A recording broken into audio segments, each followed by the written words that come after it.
அனைவருக்கும் வணக்கம். நான் உங்கள் ஜோதிட சதா. இந்த பதிவை விருப்பம் உள்ளவங்க மட்டும் பாருங்க. விருப்பம் இல்லாதவங்க தயவு செய்து பார்க்க வேண்டாம். என்னோட ஜோதிட சதா காணொளி வாயிலாக நான் ஒவ்வொரு மாசமும் அதிர்ஷ்ட தேதிகள் எது, சந்திராஷ்டம தினங்கள் எது, அதே மாதிரி அதிர்ஷ்ட எண்கள் எது அப்படிங்கிறத பதிவை நான் கொடுத்துக்கிட்டு வர்றேன். இந்த ஆகஸ்ட் மாதத்துக்கும் இதற்கு முன்னாடி 3 பதிவுகள் நான் கொடுத்துருக்கிறேன்.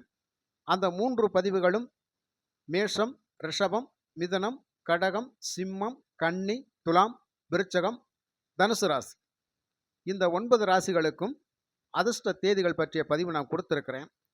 பார்க்காதவங்க அந்த பதிவில் நீங்கள் உங்களுக்கான ஆகஸ்ட் மாதத்திற்கான அதிர்ஷ்ட தேதிகள் எது, சந்திராஷ்டம தினங்கள் எது அப்படிங்கிறத நீங்கள் போய் பார்த்து தெரிஞ்சுக்கங்க. இது வரைக்கும் என்னோட பதிவுகளில் அதிகபட்சம் நான் என்னுடைய சேனலை சப்ஸ்கிரைப் பண்ணுங்க அப்படின்னு சொல்லி நான் யார்கிட்டையும் கேட்டதும் இல்லை. ஏன்னா சப்ஸ்கிரைப் பண்ணணுமா வேணாமா அப்படிங்கிறது நான் சொல்கிற விஷயத்தை வச்சு தான் உங்களுக்கு நீங்கள் ஒரு முடிவுக்கு வருவீங்க.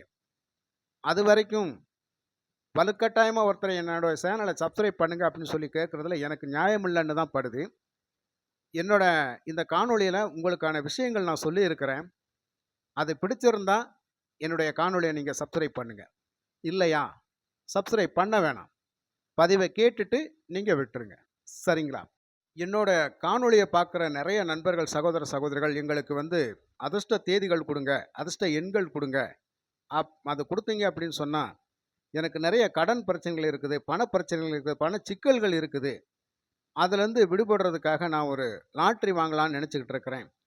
நீங்கள் சொன்ன தேதிகளில் வாங்கின எனக்கு ஒரு லாட்ரி விழுந்தால் அந்த பணத்தை வச்சு என்னுடைய கடனை அடைக்கிறதுக்கு ஒரு பிரயோஜனமாக இருக்கும்னு சொல்லி நம்பி தான் நாங்கள் அந்த தேதிகளை கேட்குறோம் அப்படின்னு சொல்லி நிறைய நண்பர்கள் கேட்குறாங்க. கண்டிப்பாக அவங்க எல்லாருமே இந்த அதிர்ஷ்ட தேதிகளை நீங்கள் பயன்படுத்துங்க. அதன் மூலமாக உங்களுக்கு ஒரு லாட்டரியில் பணம் கிடைச்சா அதை வாங்கி உங்களுடைய பிரச்சனையை தீர்க்கலாம். இருந்தாலும் ஒரு முக்கியமான விஷயம் என்ன அப்படின்னு கேட்டால், ஒரு தொழில் செஞ்சு, ஒரு வீடு கட்டி, ஒரு கல்யாணம் முடித்து, பிள்ளைகளை படிக்க வச்சு நிறைய கடன் பட்டிருக்கலாம். ஒரு வேலைக்காக, வருமானத்துக்காக இடம் விட்டு இடம் போய் அங்கேருந்து வாடகை வீட்டிலேருந்து கஷ்டப்பட்டிருக்கலாம். இப்படி பல பிரச்சனைகள்னால கடன்கள் வந்திருக்கிறான். ஆஸ்பத்திரியில் செலவழிச்சே நம்ம கடன் பட்டிருக்கலாம். புரியுதுங்களா? கடன் வாங்கி தொழில் பண்ணி கடன் பட்டிருக்கலாம். எல்லாமே ஒரு நம்பிக்கையின் அடிப்படையில் செய்கிறது தான். இந்த நம்பிக்கையின் அடிப்படையில் செய்கின்ற பொழுது அந்த நம்பிக்கைக்கு நம்ம செய்கின்ற தொழில்கள் சாதகமாக வராத போது கண்டிப்பாக கடன் பட்டுருவோம். அங்கே நம்ம செய்யக்கூடிய தொழிலை, நம்ம செய்யக்கூடிய பிரச்சனைகளை நமக்கு ஒரு சாதகமற்ற நிலையில் இருக்கும். என்னங்க காரணம்? இதனால தான் இப்படி ஒரு பிரச்சனை நமக்கு வரக்கூடாது. அப்படிங்கிறதுனால தான் எடுத்த உடனே ஒரு வேலையை நம்ம செய்ய போகிறோம் அப்படின்னு சொன்னால், ஒரு காரியம் நம்ம பண்ண போகிறோம், ஒரு கடன் வாங்க போகிறோம், ஒரு தொழில் செய்ய போகிறோம் அப்படின்னா எடுத்த உடனே ஜாதகத்தை பார்த்துட்டு போனால் ரொம்ப ரொம்ப நல்லதாக இருக்கும். ஏன்னா உங்களை அது சரியான பாதையில் கொண்டு செலுத்தி உங்களுக்கான வருமானங்களை ரெட்டிப்பாக்கக்கூடிய நிலைமையில் இருக்க வைக்கிறது உங்கள் ஜாதக ரீதியாக உங்களுக்கு இருக்கிற அந்த யோக தசை தசாபுத்திகள் தான். நீங்கள் பிறந்த திதி, வாரம், நட்சத்திரம், கரணம், யோகம், இந்த 5 அங்கங்களில் ஏதாவது ஒரு அங்கம் அந்த கடன் சம்பந்தப்பட்ட விஷயங்களுக்கு ஒரு அடித்தளமான காரணமாக கூட இருக்கலாம். இது உங்களுக்கு தெரியாது. ஏன்னா அப்போதைக்கு நாம் ஏதாவது நல்ல விஷயம் பண்ண போகிற போது நம்ம ஜோதிடர்கிட்ட போனோம்னா அவர் ஏதாவது சொல்லி குழப்பி விட்டுருவார், நம்ம காரியம் சக்ஸஸ் ஆகாதுன்னு சொல்லி தான் இன்றைக்கி நிறைய நண்பர்கள் நினைக்கிறாங்க. இது மறுக்க முடியாத உண்மை. ஏதாவது சொன்னு குழப்பி விட்டுருவாங்க, சொல்லி குழப்பி விட்டாச்சுன்னா நம்ம காரியம் கெட்டு போகும் அப்படின்வாங்க. தயவு செய்து ஒரு காலமும் அந்த மாதிரி நினைக்காதீங்க. உங்கள் ஜாதகம்தான் உங்களை தீர்மானிக்கிறது, உங்கள் தசை தசாபுத்திகள் தான் உங்களை தீர்மானிக்கிறது. அதை மட்டும் நீங்கள் மறந்துடாதீங்க. இது ஒரு ஜோதிடர் இந்த விஷயத்தை எடுத்து சொல்ல கடமைப்பட்டவராக இருப்பார். அந்த விதத்தில் உங்களுக்கு உங்கள் பிரச்சனைகளை தீர்க்கக்கூடிய வகையில், உங்களை வழிநடத்தி செல்லக்கூடிய வகையில் ஒரு நல்ல கைடு கிடைச்சால் அது உங்களுக்கு பிரயோஜனமாக இருக்கும் இல்லையா? அப்போ உங்கள் ஜாதக பலனை தெளிவாக சொல்லி உங்களுக்கு புரிய வச்சு உங்களை வழி நடத்தக்கூடிய ஜோதிடர்கள் அத்தனை பேரும் நீங்கள் நாட வேண்டியவங்க தான். அதனால் ஒரு செயலை செய்கிறதுக்கு முன்னாடி உங்களோட ஜாதகத்தை பாருங்கள். செஞ்சதுக்கு அப்புறம் நீங்கள் நிறைய பிரச்சனைகளுக்கு ஆளாகி அதுக்கப்புறம் உங்கள் ஜாதக நோட்டை தேடி எடுத்து அந்த ஜோதிடத்தை போய் நீங்கள் பார்க்குற போது அப்போ அவர் சொல்லுவார், இப்போ நடக்கிற தசாபுத்திகள் உங்களை இந்த மாதிரி பண்ணுது அப்படி பண்ணுது அப்படின்னு சொல்கிற போது நீங்கள் அந்த இடத்துல மனசு சங்கடப்படுவீங்க. 10 வருஷம் ஒன்று சேர்ந்த பிரச்சனை எனக்கு 1 மாதத்தில் தீர்ந்தாதான் வேற வழியே இல்லைன்னெல்லாம் கேட்பீங்க. அதுக்கு அந்த பகவான் தான் முடிவு பண்ணணும். உங்களுடைய ஜாதகங்கள் நிற்கிற அந்த நவ கிரகங்கள் தான் முடிவு பண்ணணும். இதை மட்டும் நீங்கள் நல்லா தெரிஞ்சுக்குங்க. அதனால் தயவு செய்து உங்களையெல்லாம் நான் கேட்டுக்கிறது என்ன அப்படின்னு கேட்டால், எந்த ஒரு விஷயம் பண்ண போனாலும் உங்கள் ஜாதக பலனை பாருங்கள். இப்போவும் என்னுடைய ஜோதிட கணிப்பில் வந்து தசாபுத்திகளின் அடிப்படையில் தான் நான் இந்த ஜோதிடத்தை சொல்லிக்கிட்டு இருக்கிறேன். உங்களுக்கு விருப்பம் இருந்தால் 93 639 79 179 இந்த நம்பருக்கு உங்கள் ஜாதகத்தை வாட்ஸ்அப் பண்ணுங்கள். கண்டிப்பாக உங்களுக்கான நல்ல பலன்கள் உங்களுக்கு கிடைச்சே தீரும். உங்களுடைய பிரச்சனையிலிருந்து விடுபடுவதற்கான வழிமுறைகளை உங்கள் ஜாதகத்தில் எடுத்து என்னால் கொடுக்க முடியும். ஜாதகமே மைனஸாக இருந்தாலும் கூட நீங்கள் பிறந்த கரணம், நீங்கள் பிறந்த நாம யோகம், திதி வாரத்தின் நட்சத்திரத்தின் அடிப்படையில் ஏதாவது ஒரு வழி அதுக்குள்ளே இருக்கும். அதை தேடி எடுத்து கொடுக்க வேண்டியது என்னுடைய கடமை. அதை கொடுத்ததுக்கப்புறம் நீங்கள் அந்த வழியில் பயணித்து உங்கள் வாழ்க்கையை வளமானதாக மாற்றிக்கொள்வது உங்களுடைய கடமை, உங்களுடைய பொறுப்பு. சரிங்களா? விருப்பம் இருந்தால் எனக்கு காண்டாக்ட் பண்ணுங்கள். சரி, இந்த ஆகஸ்ட் மாதத்தில் அதிர்ஷ்ட எண்கள், அதிர்ஷ்ட தேதிகள் அப்படிங்கிறதுல இந்த பதிவில் அதிர்ஷ்ட தேதிகள் மட்டும்தான் கொடுத்துருக்குறேன். கும்பராசி, மகரம் ராசி, மீனம் ராசி நண்பர்களுக்கு, இந்த 3 ராசி நண்பர்களுக்கு நான் இந்த பதிவில் அதிர்ஷ்ட தேதிகள் கொடுத்துருக்குறேன். பதிவை ஸ்கிப் பண்ணாமல் பாருங்கள் நண்பர்களே. சந்திராஷ்டம தினங்களும் கொடுத்துருக்குறேன். அது முதலாவதாக மகர ராசி. மகர ராசி நண்பர்களுக்கு இந்த ஆகஸ்ட் மாதத்தில் 9, 10, 12, 20, 21, 30, 9ஆம் தேதி, 10ஆம் தேதி, 12ஆம் தேதி, 20ஆம் தேதி, 21ஆம் தேதி, 30ஆம் தேதி இந்த தேதிகள் எல்லாம் உங்களுக்கு யோக பலனை தரக்கூடிய தேதிகளாக இருக்கும். இது லாட்டரிக்காக மட்டும் கிடையாதுங்க. அனைத்து விஷயங்களுக்குமே இந்த தேதிகள் அப்படிங்கிறது ஒரு சிறப்பு வாய்ந்த தேதிகளாக, நாட்களாக இருக்கும் அப்படிங்கிறது தான். இதில் அதிர்ஷ்ட தேதின்னு கொடுத்துட்டாரு, காசை எடுத்துக்கிட்டு நம்ம லாட்ரி வாங்கலாம் அப்படிங்கிற நினைக்கிறது மாபெரும் தவறு. அதுக்கும் பயன்படுத்தலாம். இந்த நல்ல விஷயங்கள் எதுவாகிறதோ அதுக்கெல்லாம் நீங்கள் பயன்படுத்தலாம். சரிங்களா?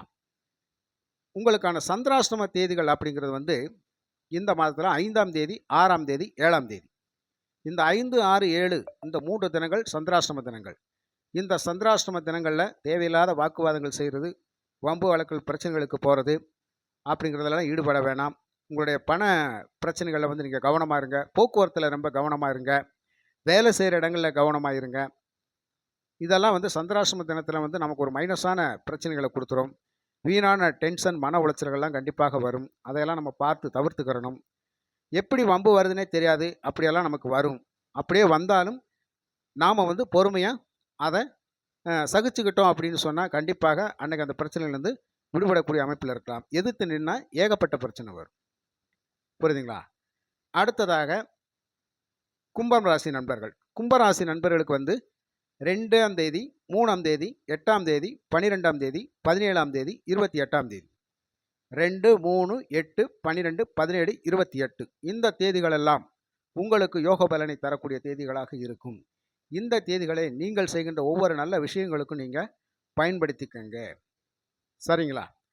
உங்களுக்கான சந்திராஷ்டம தினங்கள் அப்படின்னு பார்த்தா 8, 9, 10, 8, 9, 10 இந்த 3 தேதிகள் உங்களுக்கு சந்திராஷ்டம தேதிகள். இந்த தேதிகளில் நீங்கள் எடுக்கின்ற ஒரு முக்கியமான முடிவுகள், முக்கியமான முயற்சிகள் அப்படிங்கிறதெல்லாம் கொஞ்சம் தள்ளி போட்டுக்கலாம். புரியுதுங்களா? அதே மாதிரி பணம் சம்பந்தப்பட்ட விஷயங்கள்லையும் கொஞ்சம் கவனமாக பார்த்து இருந்துக்கலாம் அப்படிங்கிறது தான். முக்கியமாக சந்திராஷ்டம தினம் வந்துட்டாலே அனைத்து விஷயங்களுமே கவனமாக இருக்கணும் அப்படிங்கிறத தான் நாம் இது வலியுறுத்துது இல்லையா? கண்டிப்பாக பார்த்து கவனமாக இருங்க அப்படிங்கிறது. அடுத்ததாக மீனம் ராசி நண்பர்கள். மீனம் ராசி நண்பர்களுக்கு 6ஆம் தேதி, 14ஆம் தேதி, 16ஆம் தேதி, 19ஆம் தேதி, 22ஆம் தேதி, 25ஆம் தேதி, 6, 14, 16, 19, 22, 25 இந்த தேதிகளெல்லாம் மீனம் ராசி நண்பர்களுக்கு மிகுந்த அதிர்ஷ்டத்தை தரக்கூடிய தேதிகளாக இருக்கும். இந்த தேதிகளை நீங்கள் எடுக்கிற ஒரு நல்ல விஷயங்களுக்கு பயன்படுத்திக்கங்க. லாட்டரிக்காக மட்டும் கிடையாது. புரியுதுங்களா? உங்களுக்கான சந்திராஷ்டம தினங்கள் அப்படிங்கிறது 10, 11, 12. இந்த 10, 11, 12 இந்த 3 தேதிகள் உங்களுக்கு சந்திராஷ்டம தினங்கள். இந்த தினங்களில் முக்கியமான முடிவுகள் எடுக்கிறது, முக்கியமான பயணங்கள் மேற்கொள்கிறது அப்படிங்கிறதெல்லாம் கொஞ்சம் தள்ளி போட்டுக்கலாம். சரிங்களா? தேவையில்லாத வம்பு வழக்கெல்லாம் வரும். அதில் பார்த்து கொஞ்சம் கவனமாக இருந்துக்கிறணும். இது எப்படி நடக்குதுன்னு நமக்கே தெரியாது. ஆக மொத்தம் நமக்கே தெரியாமல் ஒருத்தர் நம்மக்கிட்ட வம்புக்கு வந்துக்கிட்டு இருப்பார். இதுதான் சந்திராஷ்டம தினம். நான் நினச்சே பார்க்கல இப்படியெல்லாம் அவர் பேசுவார் அப்படின்னு சொல்லுவாங்க பார்த்தீங்களா? அந்த மாதிரி தான். இந்த சந்திராஷ்டம தினங்கள் வந்துட்டாலே நீங்கள் நல்லது செய்ய போனாலும் கூட உங்களுக்கு அது ஒரு நெருக்கடியான நிலையை தான் கொடுக்கும். கெட்டவர் ஆக்கி விடக்கூடிய ஒரு சூழ்நிலையெல்லாம் இருக்கும். வேலைப்பளு ரொம்ப ரொம்ப அதிகமாக இருக்கும் அன்னைக்கு. அந்த நேரத்தில் டென்ஷன், மன உளைச்சல் அதிகமாக இருக்கும். அந்த நேரம் உங்கள்கிட்ட யாராவது பேசுனீங்கன்னா உடனே உங்களுக்கு கோபம் வந்துடும். அந்த மாதிரிலாம் இந்த சந்திராஷ்டம தினம் வேலை செய்யும். அதனால் கொஞ்சம் கவனமாக இருங்க நண்பர்களே. இந்த அதிர்ஷ்ட தேதிகள் அப்படிங்கிறது கண்டிப்பாக கொடுத்துருக்கிறேன். இது உங்களுக்கு ஒரு நல்ல விஷயத்துக்கு பயன்படுன்னு நினைக்கிறேன். முழுக்க முழுக்க லாட்ரி தான் நம்மளுடைய கடனை அடைக்கும் அப்படின்னு சொல்லி நீங்கள் எந்த விதத்திலையும் முயற்சி பண்ணி உங்களுடைய பொருளாதாரத்தை இழந்துடாதீங்க. நமக்கே நேரம் சரியில்லாமல் தான் நம்ம கடன் பட்டிருக்கிறோம். அந்த சூழ்நிலையில் அதிர்ஷ்டம் எப்படி நமக்கு வேலை செய்யும் அப்படின்னு சொல்லி நீங்களே கொஞ்சம் யோசனை பண்ணி பாருங்கள். ஜாதக ரீதியாக நேரம் நல்லா இருக்குது அப்படின்னு சொன்னால் கண்டிப்பாக இந்த லாட்ரி மட்டும் கிடையாதுங்க, அனைத்து விஷயங்களும் உங்களுக்கு சக்ஸஸ் ஆகக்கூடிய நிலைமையில் இருக்கும். அதாவது கைவிட்ட தொழில் மறுபடியும் உங்களுக்கு கை கொடுக்கக்கூடிய ஒரு நிலைமையில் இருக்கும். எந்தெந்த துறைகளெல்லாம் நீங்கள் நஷ்டப்பட்டீங்களோ அந்த துறைகள் மறுபடியும் உங்களுக்கு சாதகமாக பயன்படக்கூடிய மறுபடியும் ஒரு வாய்ப்பு நமக்கு கொடுக்கும். அந்த மாதிரி தான் தசாபதிகள் வேலை செய்யும். உங்கள் யோகாதிபதிகள் அந்த வேலையை செய்வாங்க. அப்போ யோகாதிபதிகள் யார், அவயோகிகள் யார், அவங்க எப்போ தசாபதிகள் நடத்துகிறாங்க, அது என்னென்ன சாதக பாதகத்தை நமக்கு தரும் அப்படிங்கிற விஷயங்களை கண்டிப்பாக நீங்கள் தெரிஞ்சுக்கங்க. தெரியாமல் எந்த வேலையிலையும் ஈடுபடக்கூடாது அப்படிங்கிறது தான் என்னுடைய கருத்து. சரிங்களா? அதனால தான் நான் ஆரம்பத்திலேயே விருப்பம் இருந்தால் இந்த பதிவை பாருங்கள், விருப்பம் இல்லைன்னா தயவு செய்து பதிவை பார்க்க வேணான்னே நான் சொல்லியிருப்பேன். சரிங்களா? அதனால் இந்த தேதிகள் அப்படிங்கிறது உங்களுக்கு ஒரு நல்ல அதிர்ஷ்டத்தை தர வேண்டும். அதன் மூலயமாக நீங்கள் உங்கள் வாழ்க்கை வளமானதாக மாற வேண்டும் அப்படின்னு கேட்டுக்கிட்டு, மறுபடியும் அடுத்த பதிவில் 12 ராசிகளுக்கும் அதிர்ஷ்ட எண்கள் எது அப்படிங்கிறத பற்றி பதிவு வரும். அதையும் பாருங்கள் நண்பர்களே. அடுத்த பதிவில் நான் உங்களை சந்திக்கிறேன். மிக்க நன்றி.